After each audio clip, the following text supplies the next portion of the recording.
आदरणीय मेरे प्रिय दोस्तों और भक्तों, क्या भक्त दामोदर जी की भक्ति से जीवों का कल्याण हुआ?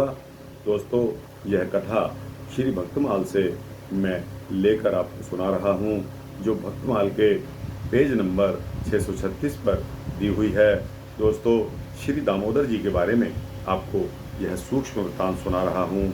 दोस्तों, किशनगढ़ राजस्थान से कुछ दूर पूर्व दिशा में काचरिया नामक ग्राम में पंडित केशवानंद जी नाम के ब्राह्मण रहा करते थे। इनके यहाँ श्री युगल किशोर की उपासना थी। इन्हीं की कृपा से पंडित जी को दामोदर नाम का पुत्र प्राप्त हुआ।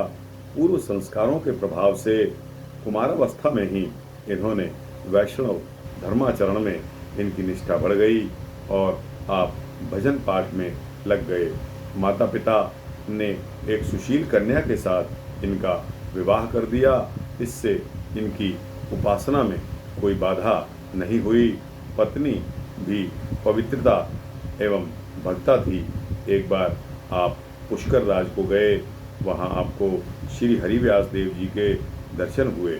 आपने उनकी शरण ग्रहण कर ली और शरण ग्रहण करके उनसे मंत्रोपदेश एवं उपासना की विधि भी प्राप्त की। दोस्तों, इसी को कहते हैं दीक्षा लेना। तो गुरु आज्ञा से आप घर को आ गए।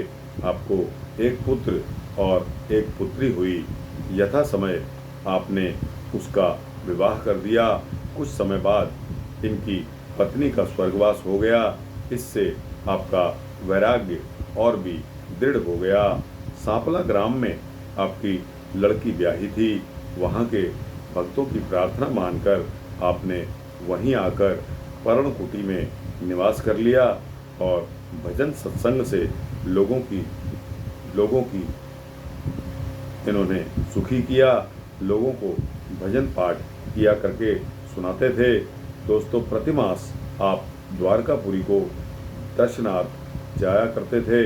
उस समय आपके वियोग से दुखी भक्तों ने चाहा कि यहीं द्वारकानाथ जी आकर अगर विराजें तो कितना अच्छा होगा। यह बात आपके मन में भी बैठ गई।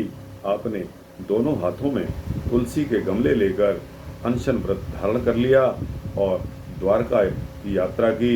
स्नान दर्शन करके आपने अपनी प्रार्थना सुनाई। योग माया के द्वारा भगवान ने इन्हें सांपला भेज दिया। मनोरथ अपूर्ण देखकर आपका चित्त बेचैन हो गया। हरि की प्रेरणा से श्री नारद जी ने आकर कहा कि धैर्य धारण करो। कुछ दिन बाद लाखा बंजारा की बालद आएगी। बैल की पीठ से गिरे बोरे से आपको श्री विग्रह मिलेगा।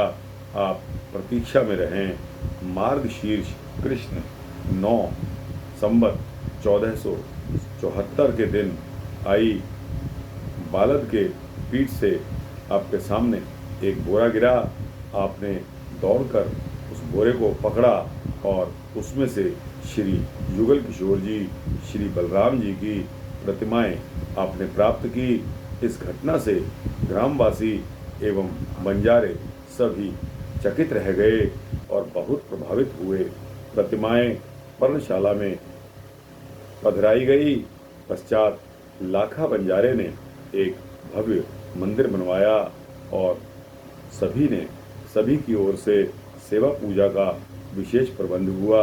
आपने बड़े लाड प्यार और चाव के साथ सेवा की। प्रतिवर्ष भाद्र शुक्ल एकादशी को जल यात्रा का उत्सव होता है और इस तरह श्री दामोदर जी की भक्ति से, इनके भक्ति के प्रभाव से अनेकों जीवों का कल्याण भी हुआ। तो दोस्तों, यह वृत्तांत रहा श्री दामोदर जी का, जो भक्तमाल की एक कथा है। आपको कैसी लगी? अच्छा लगा हो तो दोस्तों इसको लाइक और शेयर करते हुए अपने दोस्तों, भक्तों, जिज्ञासुओं को अवश्य भेजना। इसी तरह के भक्ति वृत्तांत सुनने के लिए मेरे चैनल को सब्सक्राइब करेंगे तो आपको इसी तरह के भक्ति वृत्तांत देता रहूँगा, ऐसा मेरा संकल्प है। जय श्री राधे, जय श्री कृष्ण।